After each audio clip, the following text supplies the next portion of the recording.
Hey everybody, happy Friday. Jen Lee here with Red Thread Studio, and I'm here with another installment of our featured designer series. I have a special guest for you today, and I'm going to bring her on momentarily. But if you're watching, why don't you let us know in the comments where you're watching from? I know there'll be some of you that catch up later on replay, so just let us know, #replay, and where you're watching from. And so the guest we have today, I'm so tickled to have her here today. We're going to have Miss Jennifer Paganelli. And I first learned about her, I want to say maybe 9 years ago. I took a class here in Florida with Victoria Finley Wolf, and she was just raving about Jennifer Paganelli's fabric, the aesthetics, the way it worked in her designs, her big florals, her wonderful colors. And after that class, I ran straight home and searched out this Jennifer Paganelli and learned about her and her fabrics. And then fast forward a year and a half after that, when we first opened the doors to Red Thread Studio, hers was one of the first fabric lines that we brought in. So it looks like we have some folks joining in. We have Elise, we have Kane, we have Sherry and Ginny. Welcome, ladies. We've got Joey here in Port St. Lucie. So it's so wonderful. I love these events. Sad that I can't see you all in person, but super excited to see that I can connect with you online and share things that are going on in the quilting space. And today it's about Jennifer Paganelli. Some of you may have also seen her fabrics peeking out in Rachel Daisy quilts and her whimsical quilts, those of you who've taken a class with her recently. But Jennifer's connection to all things vintage form the basis of her textile work. She has a way of reviving the old and adding a happy modern spin. And this approach can be seen throughout her various mediums of work. She has an unusual artistry, a love of texture, and a blend of vivid colors. And she uses everyday inspiration, journaling, collaging, and materials from her past to cultivate new ideas and fabric designs. So without further ado, let's welcome Jennifer. Hi there. Welcome. Yes. So I think on maybe your screen, you can see some folks joining in on the right-hand side. We've got more folks from Florida, from Omaha, Nebraska. So this is just fabulous. Oh, great. Yes, coming in from all over. So welcome today. Thank you for taking time out of your week to join us here. But I just, with your new fabric line coming out, thought it would be a wonderful time to talk to you and let everyone learn a little bit more about you. So wonderful. Well, yes, you give me those questions. Hi everyone, I'm so happy to be here with Jen, and it's truly an honor, and I can't wait to tell you about myself. yes, just what we want. Perfect. So, well, why don't we start kind of back to basics. Where were you born and raised? I was born in Syracuse, New York. And then when I was 12, my father moved us to the Virgin Islands. That's why you get things like this and like this. You know, there's definitely a West Indian kind of vibe in culture in my textiles. But unless you know that, people are always like, oh, they're so Caribbean. They're so, and it's like ding, ding, ding, ding, ding. Yes, I can only imagine living here in Florida, and some days the water is just absolutely incredible. We're kind of at the northern part of South Florida, right? And there's days where the water is just amazing. So I can only imagine the inspiration that you had surrounding you in your childhood years living in the Caribbean. That's Right. amazing. Oh, That's amazing. Truly. And what people also don't know is that in the 70s, when I lived there, that's when the woman behind, it was called Key, she was before Lily Pulitzer, and she was becoming really popular, and that sensibility was everywhere on the island. And I forget what it was called, but that and also Mary Mecco had a shop in the Virgin Islands in the 70s. And I worked in that shop. So I had all these influences at a very early age.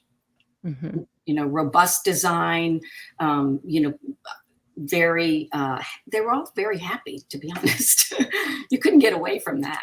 Yes, You know? absolutely. And I have to imagine as well, I've had limited travels to the Caribbean, and I found the people to be just wonderful and happy as well. And I would suspect that inspired you a little as well in terms of your fabrics and also your other artwork. Yes, absolutely. And my family is all in Puerto Rico now since there was a huge hurricane in St. Croix. So they're all, pretty much based in Puerto Rico, and it's the same sensibility, although it's got a lot more Latin influence. And St. Croix was very Danish and European, and that's why there's this West Indian flair that comes out of Europe, but it was brought by the Danes to St. Croix. So. Yeah, it's so fascinating how it all started and how the convergence of designs, and that's what I'll talk a little bit about with you is now that we're talking a lot about allocating, that there's a movement towards infringement on things that are too ethnic specific. Mm-hmm. And so it's interesting because every ethnicity is claiming their artwork, and so it'll be interesting. It's called appropriation, but it'll be interesting how it affects textiles. Very much so. Yeah. So people who are watching, by the way, if you have any questions, always feel free to put them here in the comments, and we'll make sure Jennifer gets those and we can answer you. But something that people may not know watching or watching on replay is that you don't actually quilt. No. And so, maybe you can share a little bit with us how you found fabric designing, how you found the world of fabric, and essentially became an enabler. Yeah, I love that word. I love all that of word. us. I'll help anybody start anything. Well, it's so interesting because I also knew, I mean, if you saw my art table, and I could post a picture of that. It is a mess. There are bottle caps off things, paint poured everywhere. When you're in the flow, as I'm certain with quilters, there are threads everywhere. There are cats on top of things that you can't find, right? And it would have been another mess. I mean, and I mean that a beautiful mess, which we've heard that coined before. But I just thought, if I leap into that, I have enough trouble sticking to painting when I'm watching classes of working with inks and all different mediums, because I want it all. I want it all. And I do so. And I will tell you honestly, I went to the College of the Virgin Islands with a lot of wonderful women that were living there, and they were homemakers. And I made clothing for my sisters. I remember coming home and my mother fighting with my siblings in the other room. She made them. You have to wear them. And my brother was like, the crotch is down to the knees. I'm not wearing. And my mother was, you have to wear them. And so, these women would look at me and they were like, honey, there's got to be something else you can do. So it just, I didn't like the way things slipped around, and, I could not control it. And also for me, I'm as an instant gratification person, sewing is patience and a lot of love and a lot of, picking out stitches. And, with me, when I paint, I can just cover it and paint again. And there's no stitches. So it was, I guess it was sort of the place of least resistance for me was doing what I do. And so I'll tell you once we get there what I did when I moved. I had a career in New York, but what I do when I moved and became a mom, how the whole thing of fabric came to be. Yeah, why don't you go ahead and tell us? Okay. I think it's Thanks, Jen. you have permission. I'll be over here interviewing myself. But I worked in the textile field. So I worked for Knoll, which is a very sort of high-end furniture office line. And I knew how to ask distributors and people like that for what I needed. So when I ended my career because I had 2 kids, and I moved out to Connecticut, and I watched the kids, and it was a lot to be a at-home mom after I'd had so much freedom being at work and having someone with the children, and so I went to Connecticut, and I was like, this is so hard. And I hired someone to look after my children, but then I found out she sewed. And I said, well, why don't you sew and I'll watch my own kids?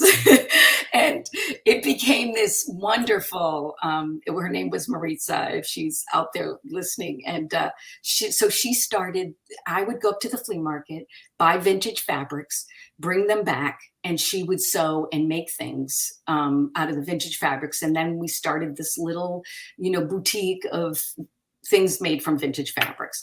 But I always kept a yard of that vintage fabric and put it on a shelf. And by the end of, I guess, in 2005, I don't know if you remember the name Donna Wilder, who started Free Spirit, who had hired me. I had at that time, about 2,000 fabrics, which I had discovered by going to the flea market and bringing them home. I knew I wanted to work with them in the future, but I didn't know what that meant. I just was like, I want to bring these back, but how do you I didn't. And one day I was in Marshall's, like a lot of us, and TJ Maxx, and I saw a sheet and I thought, wait a second, I have that sheet, a bed sheet, I'm sorry. And I thought, I have that sheet. Why does it say Ralph Lauren? It's a vintage. And the light bulb went off. Oh. And I was like, oh my God, this is how they do it. This is how design. And so it was kind of secretive. It's not so secret anymore because, and I'll explain that, but DKNY, Ralph Lauren, all the, Tommy Hilfiger, all of them would go to document libraries and use vintage fabric to create collections. But you and I wouldn't know that. We just thought they were designing fabric. That's what they were notorious for. Like, oh my God, these fabric designers are so incredible. Well, what they were doing was bringing back vintage fabrics. And so I became, in the industry, it's called a document designer, because those pieces that you save from the vintage world are documents of what was done. Those are real artists that created those by hand on a drawing board. And I became a document artist. So that meant I would reproduce them. So when Donna Wilder came to my house and saw these shelves of fabric, she was like, okay, you're working with us. And I thought, okay, great. And she left, and I had to call her and say, what do I do now? She says, get a light box and start tracing. And I was like, what? I was so thrown off. And now with computers, you scan them in, you recolor them. It's not as easy as that, but that's what's happening. And now I will say, when you fast forward, that was good for a time. And then I would copyright my designs. But now you have so many people using these fabrics, the older fabrics, that there is so much potential for infringement. And I say that as a cautionary tale to just let people know, you have a computer now, change it up. Take a swirl out of there, take a rose out of there, change it up. You never want anyone looking for you. I've had to look for people, and it's no fun, and so that's how my fabrics became to be. And now with the computer, we change it. You have to change it by 10%. I change it by 20%. Change a clover, change a scale, change it as much as possible. So that's, I hope does that explain? Oh, completely. Yeah. I had no idea that history, and only until I got into the quilting industry did I realize that concept was happening. I was purchasing feed sack fabric. Yeah. Who sold feed sack. And I pulled out some pieces she had, and I said, well, wait a minute. I just brought in a bunch of that to stock here at the studio. colored differently. And so that's when that notion came to me. But Right. even though it's taking previous fashion and it's bringing it back to life in perhaps a little different view, obviously different coloring, I still find that fascinating. And you still have a voice and an aesthetic, right, that you were clearly attracted to, Right. that you choose to resurrect and then blend and meld, as you said, with other cultures and Right. vibes. So I think that is so neat. And we've had some folks here. Jenny says, fascinating. I always wondered because designs come back. It's so true, right? Absolutely. And Absolutely. let's see, Kane and Joey, kind of going back to the beginning of our conversation, when we were talking about Lily Pulitzer and the predecessor, was it Key West fabric? Thank you. Thank Right. you. Did someone Yeah, help us with Joey that? and Kane said Key West fabric. So yeah. Yes, that was that, and there was a mother and daughter who had a shop in St. Croix who sold just Key West fabrics, and so I got them confused because I thought they were Lily Pulitzer because that was, this Mhm. again, the aesthetics. Yeah. One monkey's over there peeling a banana, and there's another monkey on the other. Have you heard that? Yes. Okay. So and that was actually, like, I think we're on the same brain wavelength here, because I was going to ask you how, you to tell us a bit about your creative design process. So, is that specifically for when you're designing fabrics, or does it blend in as well to your other creative pursuits, like your painting? Definitely, there's a high voltage aspect to the fabrics, and I think sun did that too. What I see as rich was really a sun fading it out in the Virgin Islands. That happened a lot, but I think too, in terms of quilts, there was a real I'm gonna so I'm not matchy matchy. And I Mhm. have a philosophy of that because I feel like when quilts were handed down, they were not matchy matchy. They were really out of sustainable stuff, whatever was there. And if God willing, if they found a pink that matched a pink, that was probably a good day. But I still love the effect of something that isn't so matchy matchy. I understand it and I get it, and they're not wrong. I don't ever make any, but I love when something is patchworked and it looks like it came from 1,000 different places. There's a richness of that for Mhm. me.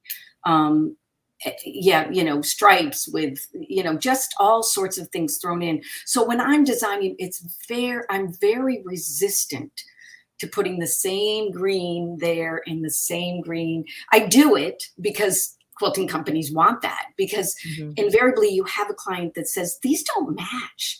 And I love them for that, because we need them too, right? We can't all be the same, or it wouldn't be any fun.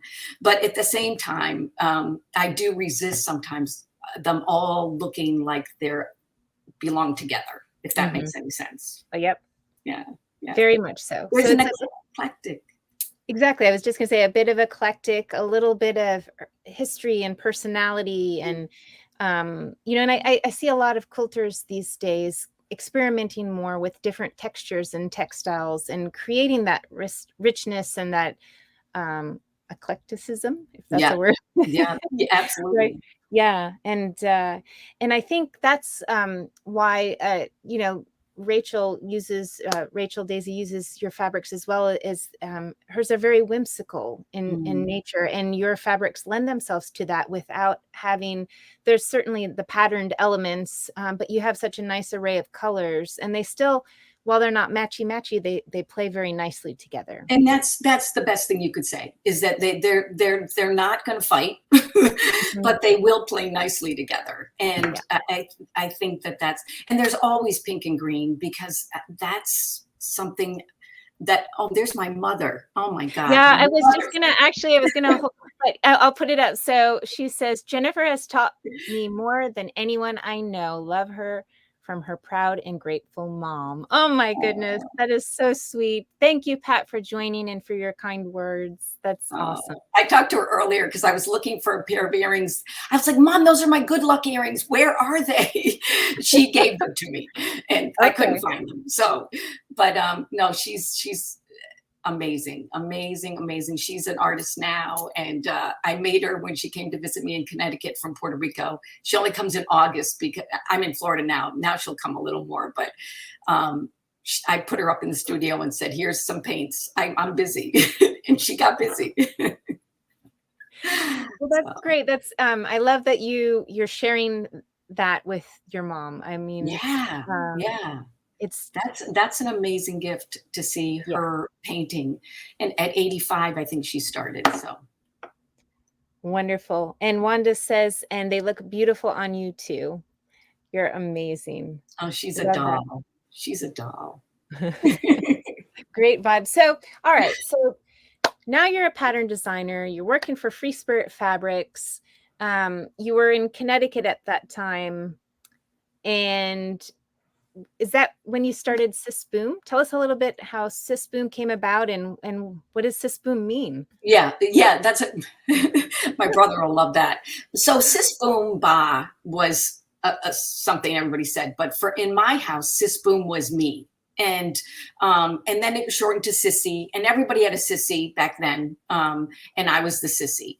And but he always called me Sis Boom. Always called me Sis Boom. And so when I knew if I had ever had a business, that's what it was going to be.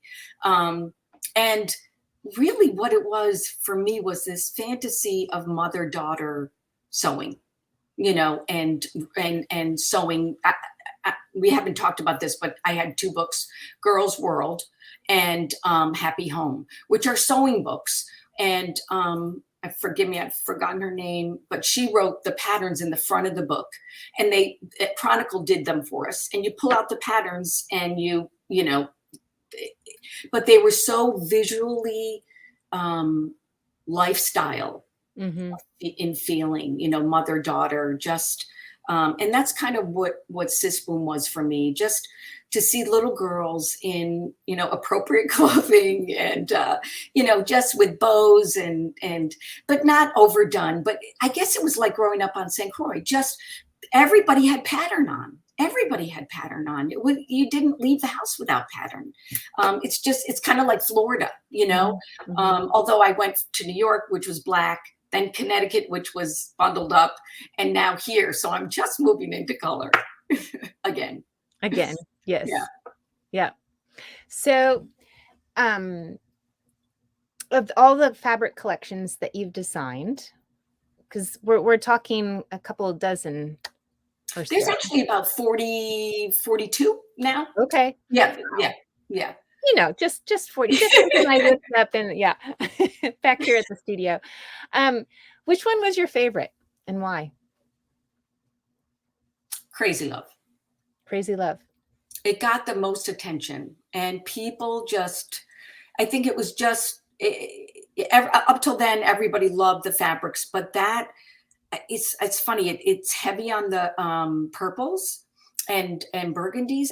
And I just think it hit at the right time. And I have a quilt of it I can grab if you're interested. It's in the other room, but it just, we couldn't make enough of it, you know? So that was fun. That was really fun. And people are still looking, well, they're looking for all of them, which is a lucky thing for me. But Crazy Love was a big hit. Big hit. And, you know, I loved working for Free Spirit, but, and I just want to add this, that I probably would still be with them. But as you know, when you absorb companies, it got harder and harder to be seen in a wonderful Tula Pink, Anna Maria Horner, love, you know, Kaif, I love them all.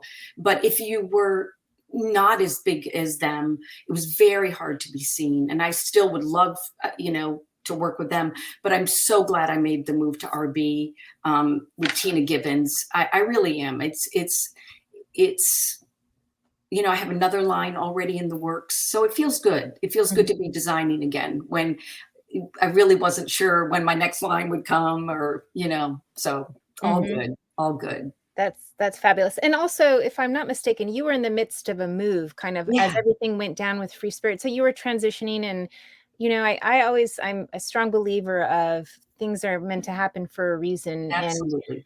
obviously with the name Red Thread Studio, we're connected to the people that we're going to meet in life by that red thread. And it Yeah, just, we sort yeah. of Oh, find our way to each other. And yeah. so I'm so thankful my red thread has led me to you. Oh, me too. Me too.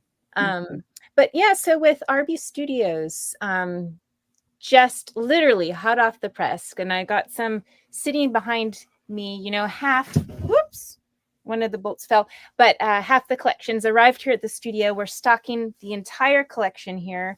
Why don't you tell us a little bit about Happy Camper? All right. Well, I'll Um, tell you that I told Jen before I wanted to tell you about Happy Camper, was that Happy Camper always had a negative connotation. Well, she's not a happy camper. And I thought, well, where are the happy campers? And then I realized they were all in my feed. They were, I tell you, I have the happiest people, and God forbid I'm down, because I will get an onslaught of like, we're going to lift you up until you feel better. But they are just the loveliest human beings. And, you and I talk, Jen, there's just so many good people in the quilting world. And, I always get a thank you when I share things. It really, it moves me, because I think we understand we're all small. We're all small. It's not like, any of us are huge. And so when one person helps another, it goes a long way. When someone sells out of my fabric, I am jumping up and down like, oh my God. So I want everyone to know Red Thread Studio is the third place that I'm aware of that has gotten this. Do not wait, because, this kind of happens in life. If you wait, it may not, you may not get it at all. So people already think it's gone because they didn't pre-order. And yeah, right. That's what they're yeah, saying to me. yeah, So you have extra besides what was pre-ordered. correct. So Yeah. everybody get on it. And are you doing pre-cuts, Jen, or anything We like we that? are, yes, we'll have pre-cuts. We have yardage. Pre-cuts are arriving, they said, a few weeks later. And I think everyone can understand and appreciate, COVID's really been tough, I think, on the fabric industry. A lot of times the cotton's made here in the US, it gets shipped out across the seas and then turned into fabric, printed, and then it has to be shipped back in. And COVID really has been just that wrench, right, that has kind of messed everything up. And so anyway, long story short, the pre-cuts will be here. They are available for pre-order, but Oh, good.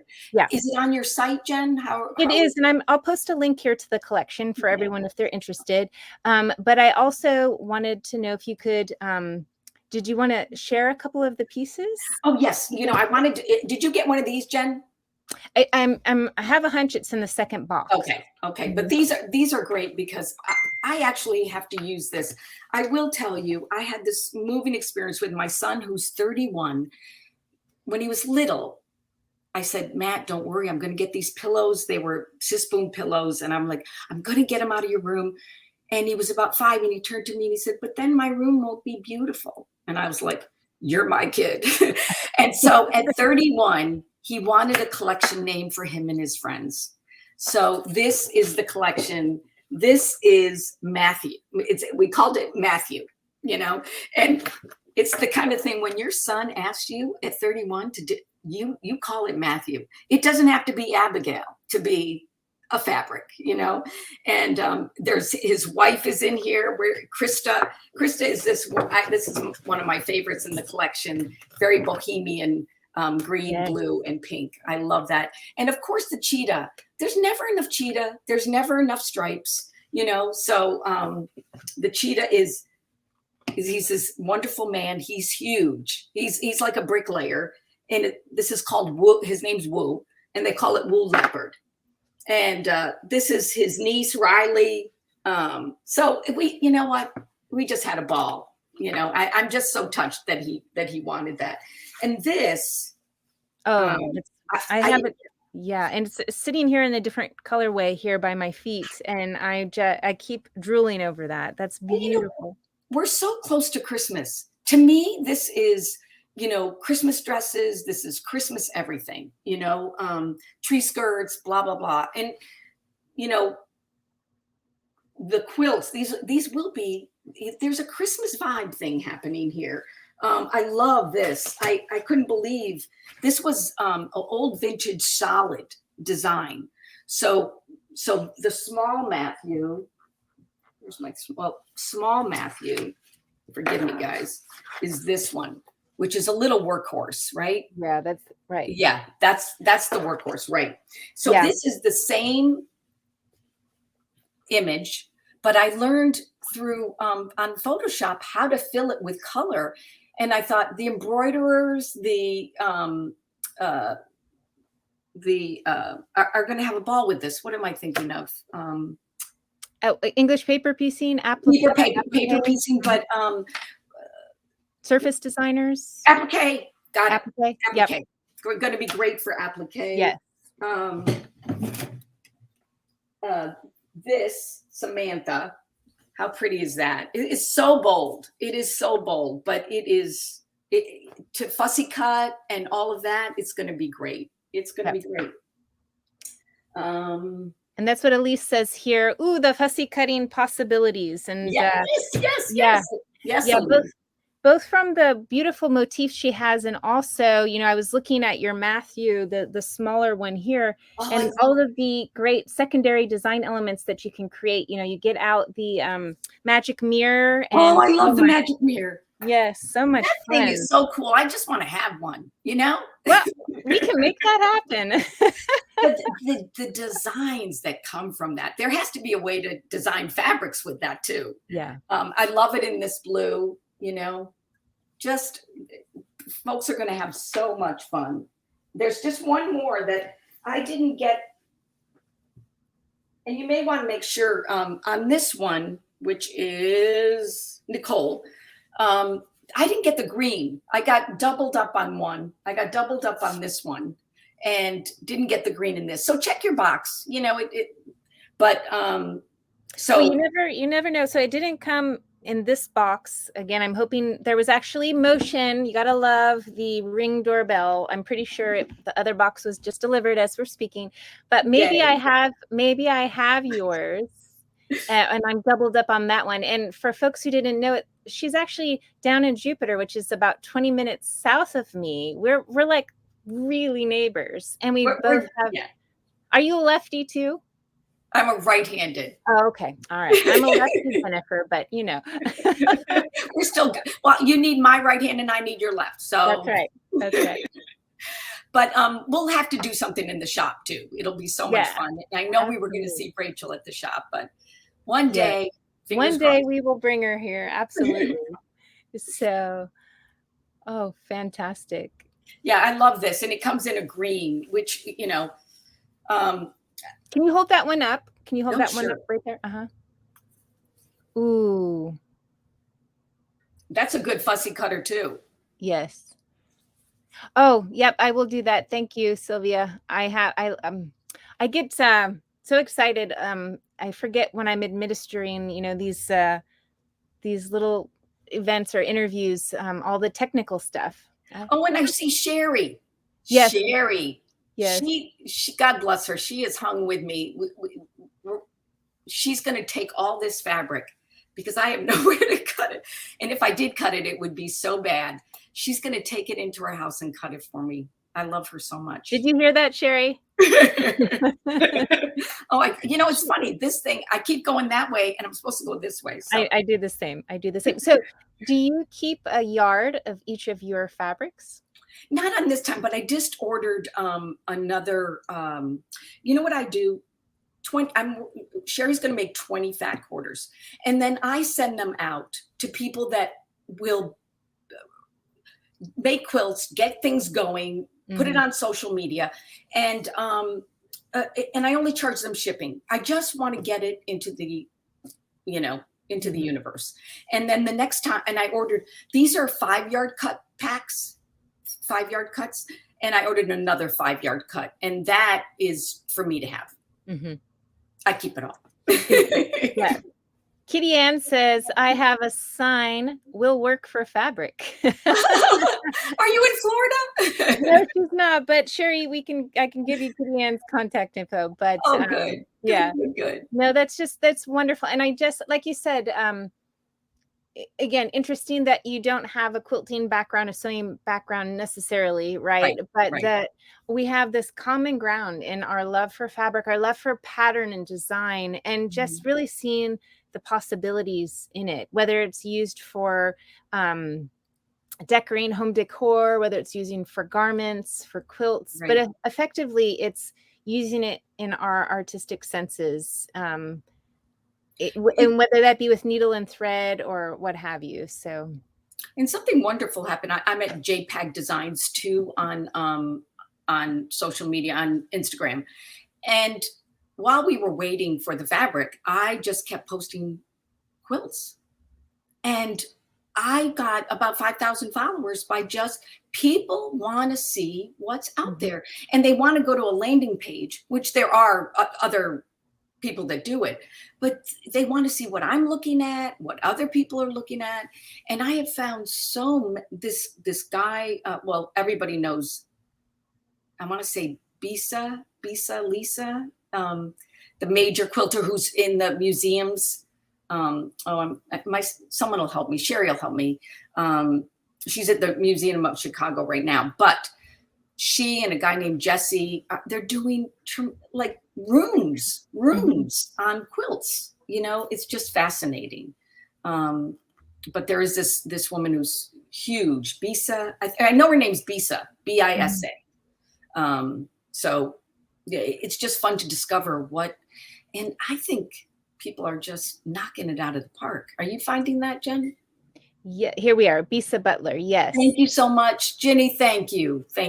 She's amazing, amazing, amazing, and just reinventing a whole new genre of quilts. And so it's a renaissance out there. It really is. There's so much going on. I'm excited. I'm excited for all the quilters. And I think at the onset of the pandemic, I had a meme that we posted on the Red Thread Studio page that was something along the lines of, you know, we've been preparing for this for the last 20 years, as far as our fabric stashes and everything we've hoarded, right? And I know it's we laugh at that, but in all honesty, I think kind of the silver lining of COVID has been that we as quilters have had a chance maybe to slow down a minute and go back and go to our stashes, revisit things, you know, evoke a lot of memory. As your fabrics did when you designed them, you were pulling from memories from your childhood and your surroundings. And so for me, that's been an incredible insight to see coming out on the other side now of where we are with respect to COVID. And I think, as you said, this renaissance, this rejuvenation in part could have been spurred by the fact that people were looking for inspiration and people were creating despite, you know, the bad things that were happening in the world. And so think about it. These guys were boots on the ground. These were our first masks before they were mass produced.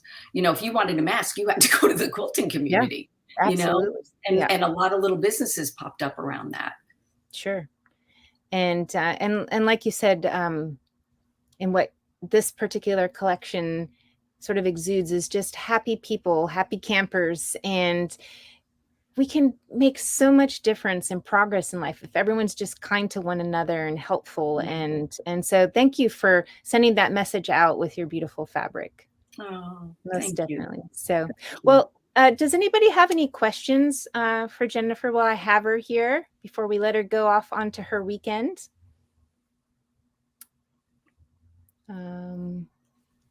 Sometimes there's a little bit of a lag, so we'll just wait. Do you have any? I know you mentioned you have a new line already in the works with Arbor Studios. Right? I'm sure you have a cycle that you follow. Do you have any other big plans on the horizon? That's a good question. You know, I'm enjoying painting. It's funny because a lot of people will approach me and you know, why don't you do stationery? They have all these good ideas, but I've done all of it. I really have. I've been very fortunate. And when we did the books, we had a beautiful line of stationery from Chronicle. And I guess unless it's a real thing, I just want to paint, and design fabrics. I'm working with Procreate now, and I love, I'm 63, and I think it's so important that people know, I'm learning. I'm slow at Procreate, but over a year of COVID, I am now, I can do it. I can, create something beautiful, and those will be used. This actually was done in Procreate, this one. So wow, fabulous. Procreate's a wonderful, wonderful tool for surface pattern designers, or for anyone designing quilts on there. I'm sure you can do that on Procreate. Yeah, lots of uses for it, for sure. So we do have a question from Wanda. She would like to know, how long did it take to create Happy Camper? Good question. Happy Camper was it was in my thoughts for sure. And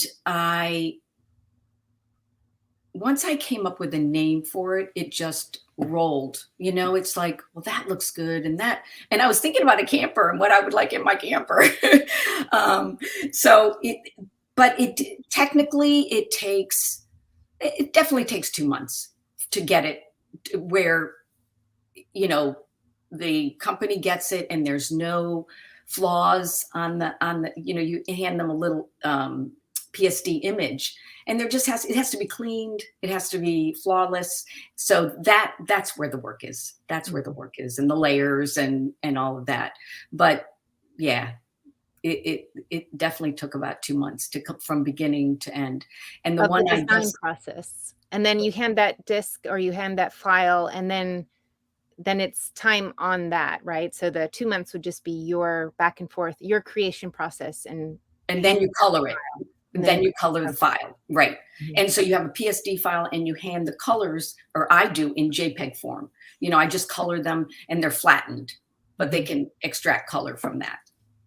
And there's I was going to say one more thing. Oh, I'm going to tell you the name of the next line. It's not ready for prime time, but it's called Lovely Day. And only people here will know it, because it won't be talked about at all for at least 6 months till it's given back to me and it's all finalized. So Lovely Day. Lovely Day. All right. You heard that, folks. You heard it first here. Jenny says, do you have the final say on the image and color, or does the company make changes? That's a good question. I think because, with Free Spirit, I always have they send you the strike-offs, you look them over, you say, yes, no, this needs to be changed. I think with a smaller company like RB, Tina really wanted to make sure for the first collection that she dotted the I's and crossed the T's. And so it was a really collaboration of fine tuning, which is laborious for both of us, but I think this one went through unchallenged. So we'll see. But she is lovely, and I'm very fortunate. Very fortunate. She is. Yeah. So Karen says she thinks your fabrics will make great kantha quilts. I definitely agree on that, especially some of those florals. Beautiful.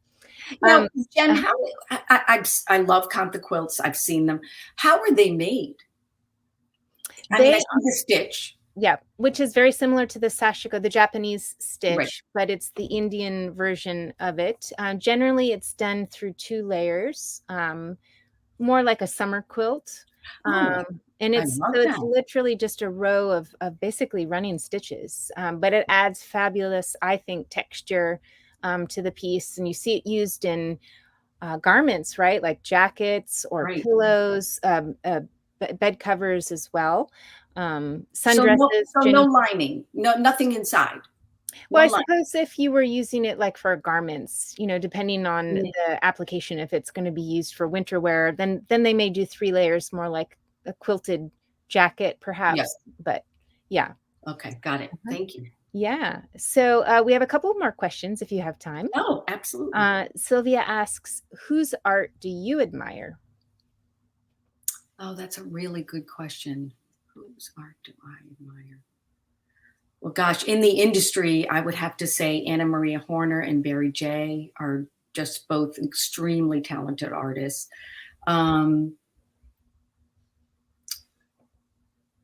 Yeah, there's just so many that I love to. I'm so bad at names. You